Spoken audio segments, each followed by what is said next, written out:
Hello and welcome to the 8th part of the Introduction to Haskell course, where we'll be looking at type classes in Haskell.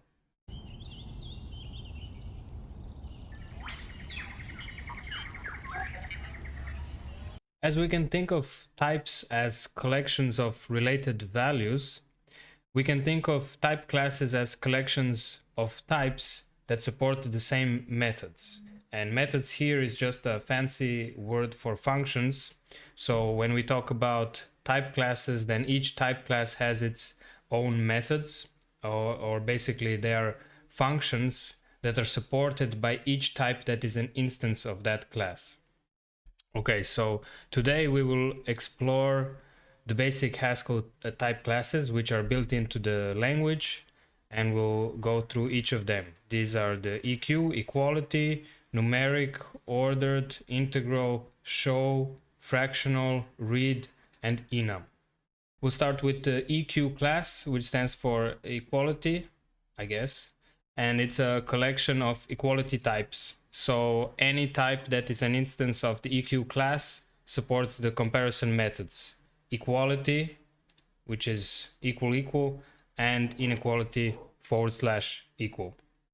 Okay, so you will notice that we already used these methods in this course before. So all basic types are already instances of the EQ class because we were able to use these methods as is. So for example, we can check if two integers are the same, if two chars are the same, and so on. All the basic types are instances already of the EQ class. Let's take a look now at how classes are defined here. So the class definition starts with the keyword class, then the name of the type class, and A being a type that we are making an instance of this type class. So followed by the where keyword, and then what is defined in the where are the methods of this type class. So for the equality type class, we have here listed the equality and inequality method and their type signature. Here is a comment for minimal complete definition. This means that to make a type an instance of this class, we have to provide the definition at least for one of these functions, equality or inequality. Now, why is that? Because if you look below, here we have some function definitions. So here for inequality and here for equality. So we already have in the where clause the definitions for these functions, and these are the default definitions of these methods for this type class. And you can see that they are actually defined in terms of themselves, right? So the inequality here, x is not equal to y, is defined as not x equals y. So obviously we need to have at least one definition to infer the other one, right? So we have the default definitions, but in order to actually make a class type an instance of this class, we would have to provide one or the other. Of course, for basic types, this is already done in the language. But this syntax of class definition is the same syntax we would use if we wanted to define our own classes. Okay, and here on the right side, we have the instance definition of a class, right? So in the instance definition is where we take a type that we want to make an instance. So here it's an example from the prelude, how the bool can be made into an instance of the EQ class. And if we want to make an instance of a type class, then we start with the keyword instance, the type class again that we are making an instance of, and the type that we are making the instance for. So you can see that the definitions of the class definition and instance definition are very similar. The difference is, of course, the keyword, class and instance, but the type class follows the keyword, and then the type follows the type class name, right? And then we have where again, and here we have generic definitions for the class, while in the instance we have the actual definitions as they apply to our type, right? So for a boolean, we can say that false equal to true is false, and true equal to false is false. Anything else is true. And so in this instance definition, we provide the full definition for the equality method. And as we know from the class definition, that is enough to make this Boolean type a full instance of the equality class. Now we move on to order types, which is the ord type class. This type class supports the comparison methods, mainly the comparison operators less than or equal to, greater than or equal to, as well as the two methods min and max for returning the minimum and maximum value. And the important thing in this definition is that it introduces something called a class constraint. So that's this part of the definition that we didn't see with the equality type class, and because it did not have a class constraint. The ord type class has a class constraint that says in order to create for any type A, for it to become an instance of the ordered class, it first must be an instance of the EQ or the equality class type class, right? So that's a class constraint. So to create an instance of the ordered type class, we need the type to be an instance of the equality type class first. Okay, so the methods it supports, we already went through them, and we have also used these methods as well before. We have the minimum complete definition, which is just one function, and the default definitions of the supported functions are listed here. So if you go through them, you will see that it's enough to define just this less than or equal to function to then infer through the default definitions all the other methods as well.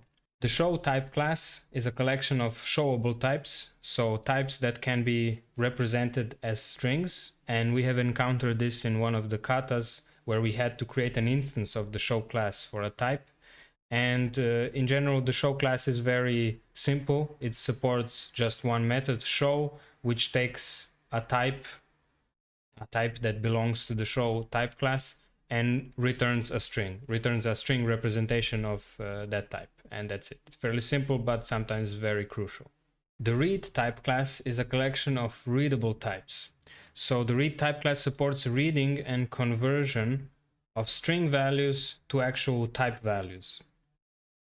That means that basically it supports this method read, which takes in a string and gives back a value of the type that is an instance of the read type class. So here is an example that sometimes the intended type cannot be inferred automatically because it could be more than one type, right? So in this example, we try to read the string false and we get an exception, and we say it says no parse, so it's not the most useful message. But if you think about this, what should be the result of this function? So we read the string false, and what should it be? What should the value be? Should it be just a string, just false, a string of false? Should it be a boolean that is false? We don't know. Okay, so we can fix this by applying the explicit type. So we say read false as a boolean, right? So we know that we want to try to read this value as a boolean, and then what we get is a real boolean. We don't get a string value. So we go from the string value to the boolean value. So we read a string to get back an actual type value of bool. Even that sometimes it cannot be inferred if there is like no context, like in this case. It does work if we provide enough context, right? So imagine that we say we want to apply not, the function not, to the result of read false. Okay, so this will work even though it could read false as both a string or a Boolean value, because Haskell knows that we want to apply the not function to it. Then not function accepts a Boolean type, right? So Haskell knows it is expecting a Boolean type, so it will read this false as a Boolean value, and then apply the function, so the final result will be true. The num type class is one of the first classes that we encountered in this course. It stands for the collection of numeric types that support the basic numeric methods. So these are addition, subtraction, and multiplication.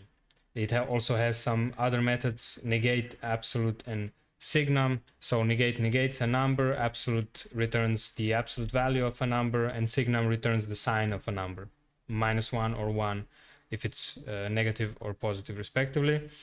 And the interesting thing to note in the num type class is that division is not included, right? So we have only plus, minus, and times, and that's because there is a difference in how we need to handle floating point values and integer values, the division of floating point numbers and integer values. So we'll explore that in the next type classes. The integral type class stands for the collection of integral types, whole numbers, and it extends the num class, right? So extend is the same as saying there is a type constraint. So for a type to be to create an instance of a type for the integral type class, that type must first belong to the num type class, right? It has to support the basic methods first, and then with this extension we add two additional methods, and that's integer division and the modulo, or the integer remainder of a division, right? So both of those methods are of the same type signature, taking two of the values, return a third value of the same type. So integer division, we already saw, it gives back whole number as the result of the division, and if we want to get so it ignores the remainder, and if we want to get the remainder, then we use the modulo or mod method. The fractional type class is a collection of fractional types, basically floating point numbers, not whole numbers. Much like the integral type class, it extends the num class to support two additional methods, but in this case the methods are the floating point number division, which is a / operator, and recip. Recip stands for reciprocation. And so floating point number division, we see it here, so we don't get a whole number as a result, we get a floating point number as well. So that's the difference with integer division. And recip is just a function that takes an argument and gives the result of 1 divided by that argument. So reciprocation of 10 is 1 over 10. The last type class we're going to look at here is the enum class, so the collection of enumeration types, and this type class supports operations on sequentially ordered types. I'm not going to get too much into the definition of this class because I think it's a bit complex maybe for now, but I wanted to show it anyway because this is the class that gives us access to the ... methods that we have been using with the lists, right? So basically it has some, so it's ordered types, right? So it can create sequences of these types based on their ordering, right? So if we write, for example, 1.3, then we get back a sequence of the values 1 to 3, so 1, 2, 3, and so on. Like I said, we don't need to worry about details of the implementation, but just to know, the enum type class is where these methods come from. Just to recap one more time on instance declarations. So one thing to note that only the types declared with data and new type can be made into instances of classes, right? Type synonyms cannot be made into instances of classes. One more time, so we use the instance keyword. The type class we are creating an instance of. The type for which we are creating an instance of the type class for, followed by the where, and then the definition of the class methods, all of them, or just the minimum that we need to create the instance as they relate to our type. Right, so here we use the equality method to define an instance of the EQ class for a Boolean, but we can do the same with the inequality method, right? We can say the instance EQ bool where false does not equal true is true, true does not equal false is true, and everything else is false. So just the reverse of the function above. Either would be a completely fine instance declaration. Lastly, let's talk about derived instances. So deriving is a keyword that we can use to make new types into class instances without specifying the method definitions ourselves. So we let the compiler write the actual instance implementations for us. And here is an example of how we can use this keyword. So we have a data definition for a type bool that can have either false or true data constructors.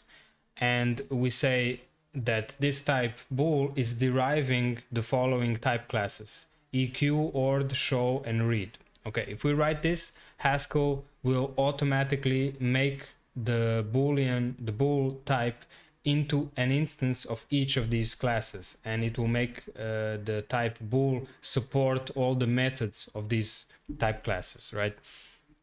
So okay, one thing to note about the ORD class, it's the order, the ordering, so which element, which value is greater than or less than the other, will be derived from the order of the data constructor definitions, right? So here we defined false first and then true. So it means that true will be greater than false because it's defined later, right? Okay, so yeah, we can see here, then we could use the equality sign. True equals true is true, false is less than true, it's true because of the ordering. So if it was defined true or false, then the order would be reversed. And on the right side here we have the show and read methods. So show true, we derived an instance which just puts the value of true into a string, and also read false can read the string value false as a false boolean. So that's derived instances, sometimes very useful for these basic type classes so that we don't have to write everything ourselves. That's the end of this presentational part where we looked at type classes and explored some of the basic type classes in Haskell. And now let's get into the practical part of the video. We explored the basic type classes in Haskell and we saw which methods belong to each of them. So for this practical session, let's create some of our own types and create our own type class for these types that will give them a common method to use. I'm going to use the example we already saw before with the rectangle. So let's define our rectangle type one more time. So we use data rect and then the rect data constructor, and we'll use double as the two arguments representing two of the sides of the rectangle. Let's define one more type. So another geometrical shape, let's say circle. Circle, and we can use the same data constructor circle, and in the case of circle we just need one argument, the double, which will be the radius.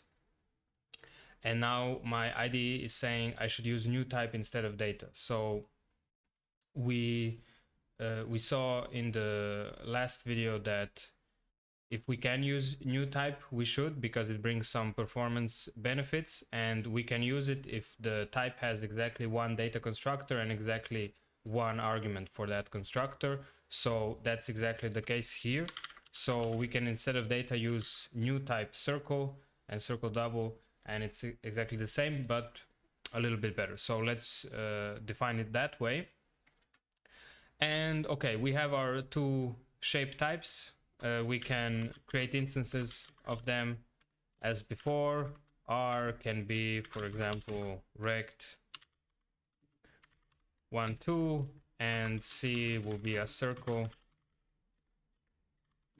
Is a circle of radius 2.5, for example. Okay, we already know everything about this. It's just declaring types, right? So we can see that these types are related, right? They are both geometric shapes. So both of them have an area, for example. We can then create a type class and create instances for that type class for both of these types. And the type class can have a method called area that calculates the area of the shape. Now, each type can have its own definition, own formula for how to calculate the area, of course. But we can also give the type class a default definition for an area. Okay, so let's start with defining the type class. To define our type class, we use the keyword class followed by the class name. So in this case, let's call it shape. Then we give it the type variable, shape A, right? A standing for any type, where, and now the method or methods that the class implements. So the method we're gonna use here, let's call it area, and the type signature of this method is going to be A, being a type of the class shape, and it will return a double, right? A floating point number representing the area of the shape. That's the type signature. So we can implement also a default definition for this method. And for now, we can just say it will return 0 if the shape doesn't define its formula for the area. Let's just return 0. Okay, that's the default implementation. Okay, so let's see if things work as expected for now. So we want to load our session module, and then we can see if we try to print R, we get an error, no instance for show rect, right? So we declare this data type rect, but it's not an instance of any class as it is now. It's just a new type. So we cannot represent it as a string because we didn't make it an instance of the show class. So what we can do is just simply say deriving show. We can do the same thing for the circle. So now if we reload and try to print R, we'll get the default show method for rect, which is printing the data constructor and two arguments, right? We could create our own instance of show for this type, and then we could customize the string representation. But for now, it's okay to use the default, and also C is printed the same way, circle and 2.5. So this works fine. And now let's create instances of these types rect and circle, make them instances of the class shape. To do that, we need to use the keyword instance, as we saw in the presentation. So instance, then again, the type class that we are making an instance of, and then the type that we are making the instance for. So in this case, let's start with the rect. So we say instance shape rect. This can be read as rect is an instance of shape where it implements the shape type class methods, in this case area. We can write the type signature as well. So it's a rect, it takes in a rect and gives a double, and area, the area for a rectangle is simply the multiplication of its sides. So we can take the argument rect here as the data constructor. So this is using pattern matching, and we can say x and b as its sides, and we return a times b. And that's it. Let's see if it works. So now we should be able to use area of rectangle, and we get back 2. Okay, so that works fine. And let's create the other instance for shape. So for the circle class, and the area is again going to be defined this time with the type signature of circle to double. And the formula for calculating the area of a circle is 2 times the radius times pi. And right, we need the argument r, of course. So here we use pattern matching again, and we take the circle, the only argument the data constructor receives, r, and the formula is 2 times r times pi. And in Haskell we have this pi, which is the representation of the pi number, right? So instead of writing 314 something, we just write pi in Haskell, and it knows what it is. Okay, so we reload, and now we can use area of the circle as well. Okay, so we have defined some types here. We have created instances of the types, and we defined our shape that has a shared method area of these related types, and we made each type into an instance of this new type class shape. We also used the deriving show to make it an instance of the show type class, so that we can have a string representation of our rect and circle types. Now let's see if we wanted to add another shape to our list. Let's say a triangle, and we define the type triangle. Now we could define it with points, I guess. So a point would be a tuple of 2 doubles, right, with the coordinates x and y. Oh, I put commas. Okay, so we define a triangle with 3 points. We could also extract this tuple of double double into its own data type, and we can actually use a type alias for this. So we can say type point is a tuple of double double, and then we can just use 3 points for our data triangle. Okay, let's create an instance of one triangle. We'll say t is equal to triangle, let's say 1 1 0 1 0 2 0 2 0 3 0 3 0. Let's also put the deriving show here to have a string representation. And okay, if we reload, this works fine. If we print t, we have a triangle defined with 3 points. And let's create an instance for the triangle of the shape type class, but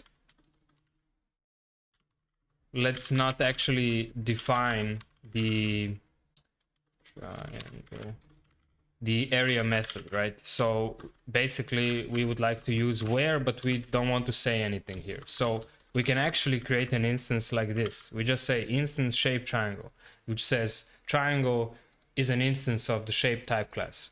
We don't provide a definition for the area method that the class needs.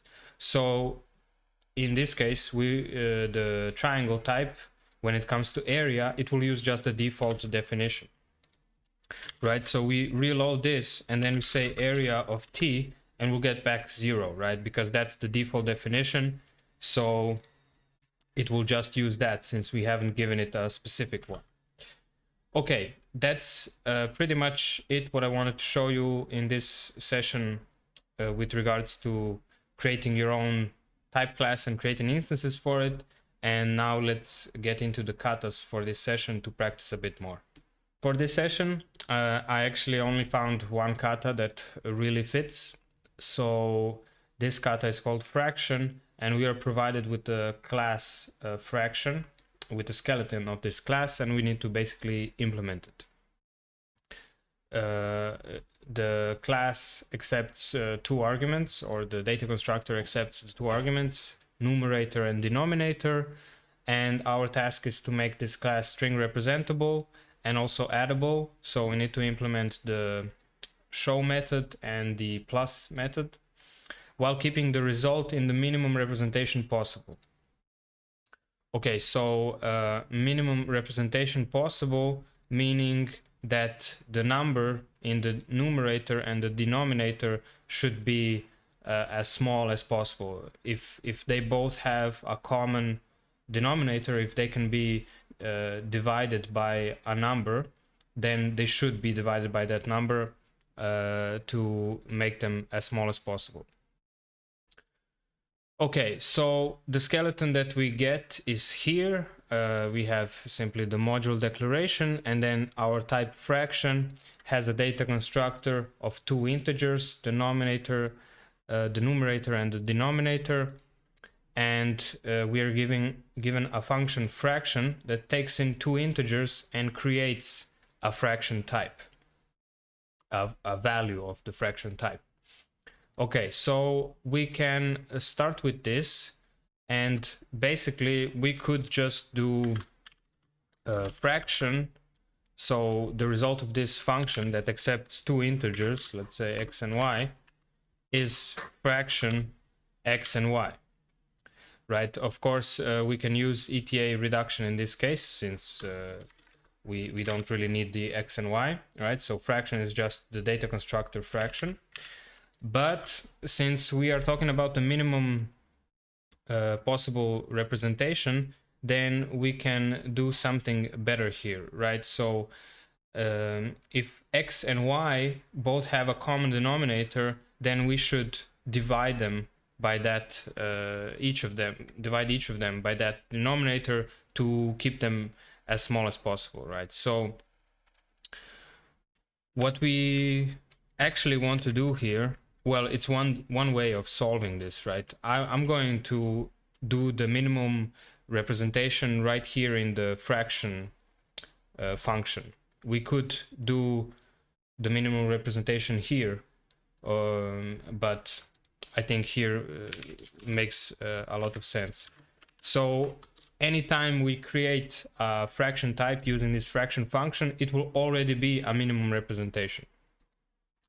Okay, so we have x, and imagine that x is 2 and y is 4. So we have 2 over 4. Then what we actually want to create for the value of the type is 1 over 2, right? Because this can be reduced to 1 over 2. This is the same thing. This is just a smaller representation. Okay, so 2 and 4 both have a common denominator, which is 2.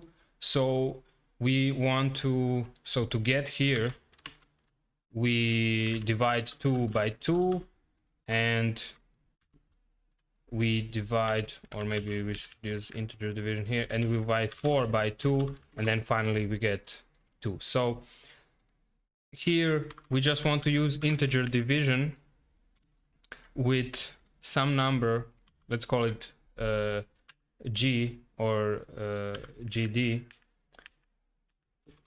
which will represent the greatest common denominator, right? So we can say, so we just need to find this greatest common denominator, and luckily for us, there is actually a function in Haskell. It's called GCD, standing for greatest common denominator, and it actually returns the greatest common denominator of the two integers that it's provided. So we just provide x and y to this function, and we get the greatest denominator here. We divide our starting arguments by it, and we should have the minimal representation. So that's one part of the problem done. Here we have the instance for the EQ class, and it says if we have a fraction of AB and a fraction of CD, then they are equal if A times D is equal to B times C. So, okay, this is just math and it's already implemented for us. It's a way of checking if two fractions are of the same value. Now the show method. So the way we need to show the type is this. We cannot use the default because we know that our default would print something like fraction and then 37 and 40, something like this, right? And what we want is just the numerator and denominator separated by a forward slash. So we need to implement our custom method, and since any fraction created here will already have a minimal representation, then we can just say, okay, we get a fraction of x and y, or a and b, whatever. We get a fraction as the input to the show method, and now what do we return? So we want to return a string, obviously, and we can return the first number. So we show x, and then since strings are just lists, we can just add a lists of chars, right? So we can add, oh, I need to use this as a string, right? Yeah. If I'm using ++, yeah, I need to use strings. So because ++ adds lists together, right? So show x is one list, ++, this is another list of just one char, but okay. So show x ++ the forward slash ++ show y. This will then just take the numerator, print it, add the forward slash, and after that add the denominator. Okay, that should be our show class. And finally, we need to make them addable. So what we have in the skeleton is instance num. So we are making this fraction type an instance of the num type class, where plus is error, okay, to do. For this kata, we are not required to implement all the other functions for this type class, but we do need to implement plus. Okay, so how can we do that? So plus, we know, takes two arguments. We can pattern match on them right away, and we can use AB, and the other one is also fraction and CD. And now we need to add them together. So to add fractions together, there is actually a simple formula, kind of similar to this AD times BC, except it's so the numerator becomes, as a result of the addition, we will return another fraction, of course, and the numerator will become A times C times D. Okay, so it's like a crisscross, right? A multiplied by D and B multiplied by C. These two results are added together, a times d plus b times c. That's our numerator, and our denominator is just the two denominators multiplied together, so b times d. And I think that's it. So we can try to load this module. So from Katas fraction, and then let's say, so can we create a fraction? Let's say fraction is equal to fraction 4 and 5. Okay, if we print our fraction, we see that our string representation works fine. What if we create it as 2 and 4 like we had? What does f print? 2 and 4. Okay, so we did not get the minimal representation here. Why? Because we initiated the fraction as 2 and 4 as with the fraction data constructor. What if we use our fraction function? Well, then we do get 1 and 2, and type of f is still a fraction, right? So that's the difference, and maybe because of that the solution is maybe not optimal, because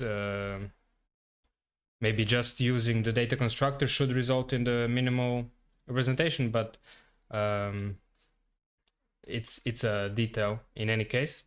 So I'm just going to keep it this way. It's fine. What we really want to check is that this works, the addition, right? So here we had a fraction. f1 will be a fraction of 4 and 5, and f2 will be fraction of 1 and 8. So what is the result of f1 plus f2? It's 37 over 40. Okay, so this looks correct. What about if we had a fraction of 2 and 4? 2 and 4 and another one of 2 and 4. What is the result of f1 plus f2? 16 out of 16. So when adding these things together, obviously we are not getting the minimal representation, right? 16 over 16 should be just 1 over 1. So actually, let's change this up a bit. Let's keep the fraction type as just fraction, right? So the fraction function, let it stay just the data constructor fraction. So when we initiate it, it will just create the data type. But if we want to show it, that's when we'll implement the minimum representation. So we'll just switch this over here, and we have a fraction. Here we will find the greatest common denominator for this fraction, and then we'll not show x, but instead we'll show x divided by GD. And here as well, we'll show y divided by GD. So this should be very similar, but now if we define f1 and f2 again, and if we join them together, then we do get the minimal representation, as well as if we try to show the fraction 2 and 4, we do get the minimal representation right away. Okay, so probably this is a little bit better. And in any case, that's the fraction kata done. And that ends this session as well on type classes. Thank you for watching, and see you in the next video.